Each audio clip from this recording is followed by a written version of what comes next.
আসসালামু আলাইকুম প্রিয় দর্শক, স্বাগত জানাই আপনাকে আমাদের ইসলামিক ইতিহাসের আয়োজনে। আজ আমি আপনাদের সামনে নিয়ে এসেছি এক মহান বীরের গল্প, যে বীরের নাম শুনলে ইতিহাসের পাতাগুলো যেন গর্বিত হয়ে ওঠে। তিনি খালিদ বিন ওয়ালিদ রাদিয়াল্লাহু তাআলা আনহু, যাকে ইসলামের ইতিহাসে দেওয়া হয়েছে সাইফুল্লাহ বা আল্লাহর তরবারি উপাধি। তিনি এমন একজন অপরাজেয় সেনানায়ক যিনি কখনো কোনো যুদ্ধে হারেননি। আর আজকের পর্বে আমরা কথা বলবো তার জীবনের অন্যতম সেরা এবং সবচেয়ে কৌশলী যুদ্ধটি নিয়ে, যার নাম ওয়ালাজার যুদ্ধ। প্রিয় দর্শক, আজকের এই গল্পটি কোনো রূপকথা বা উপন্যাসের কল্পিত কাহিনী নয়, এটি ইতিহাসের এক গৌরবময় সত্য ঘটনা। তাই মন দিয়ে শুনুন।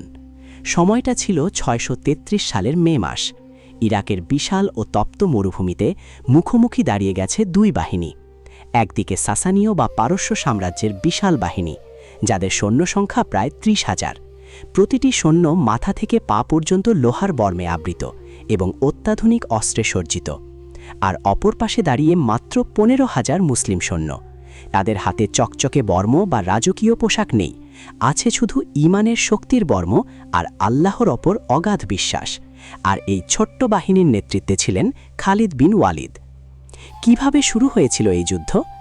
ইসলামের খলিফা হজরত আবু বকর সিদ্দিক রাদিয়াল্লাহু আনহুর নির্দেশে মুসলিম বাহিনী যখন একের পর এক যুদ্ধে জয় পেয়ে ইরাকের হীরা শহরের দিকে এগোচ্ছিল, তখন পারস্য সম্রাট ইয়াজদেগার্ড প্রচণ্ড রেগে যান।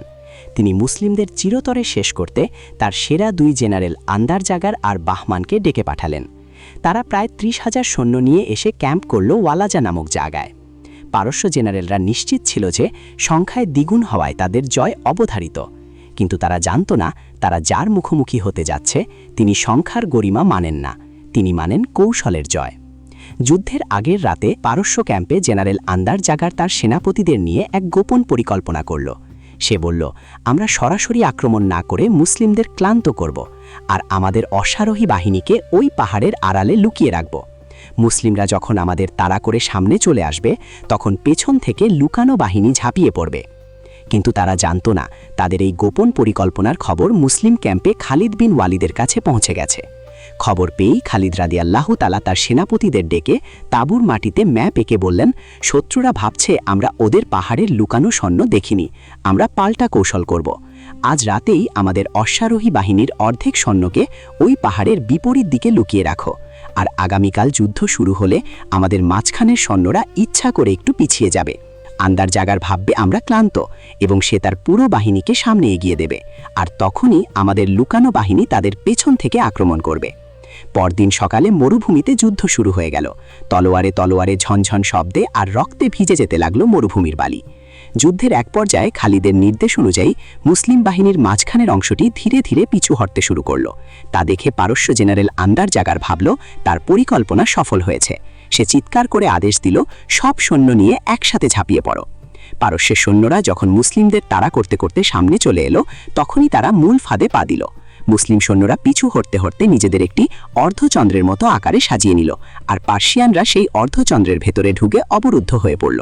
ঠিক সেই মুহূর্তে খালিদ বিন ওয়ালিদ তলোয়ার আকাশে তুলে সংকেত দিলেন, আর অমনি পাহাড়ের আড়াল থেকে বজ্রের গতিতে আল্লাহু আকবার ধ্বনি দিয়ে ধেয়ে এলো লুকানো মুসলিম অশ্বারোহী বাহিনী। তারা পার্সিয়ানদের পেছন থেকে ঘিরে ফেলল। ইতিহাসে এই বিখ্যাত রণকৌশলকে বলা হয় ডাবল এনভেলপমেন্ট। পারস্য সেনারা হতভম্ব হয়ে গেল। সামনে, পেছনে, ডানে, বামে চারদিকে শুধু মুসলিম বাহিনীর তলোয়ার, কোথাও পালানোর পাথ নেই। মুহূর্তের মধ্যে পারস্যের বিশাল অহংকার ধূলিসাৎ হয়ে গেল। এই যুদ্ধে তাদের প্রায় ২০,০০০ সৈন্য নিহত হল, আর মুসলিমদের শহীদ হলেন মাত্র ২,০০০। যুদ্ধ শেষে মরুভূমির বালি যখন রক্তে লাল, তখন অপরাজেয় সেনাপতি খালিদ বিন ওয়ালিদ ঘোড়া থেকে নেমে কোনো অহংকার না করে আল্লাহর শুকরিয়া আদায়ে দীর্ঘ সময় সেজদায় পড়ে রইলেন। তিনি বললেন, হে আল্লাহ, এই জয় শুধু আমার তরবারির নয়, এটি তোমার সাহায্যের জয়। প্রিয় দর্শক, ওয়ালাজার এই যুদ্ধ আজ বিশ্বের বড় বড় সামরিক একাডেমিতে রণকৌশলের পাঠ্য বই হিসেবে পড়ানো হয়। এই ইতিহাস থেকে আমাদের অনেক কিছু শেখার আছে। প্রথমত, আল্লাহর ওপর অবিচল আস্থা। দ্বিতীয়ত, শুধু গায়ের জোরে নয়, সঠিক কৌশল ও বুদ্ধির জোরে বড় শত্রুকেও হারানো যায়। এবং তৃতীয়ত, বিজয়ের মুহূর্তে অহংকারী না হয়ে বিনীত হওয়া। আমাদের পরবর্তী প্রজন্মের কাছে এই গৌরবময় ইতিহাস তুলে ধরা অত্যন্ত জরুরি। গল্পটি ভালো লাগলে আমাদের জানাবেন এবং ইসলামের এই সত্য ইতিহাস অন্যদেরও শোনাবেন। আজ এই পর্যন্তই। ভালো থাকবেন, সুস্থ থাকবেন। আল্লাহ হাফেজ।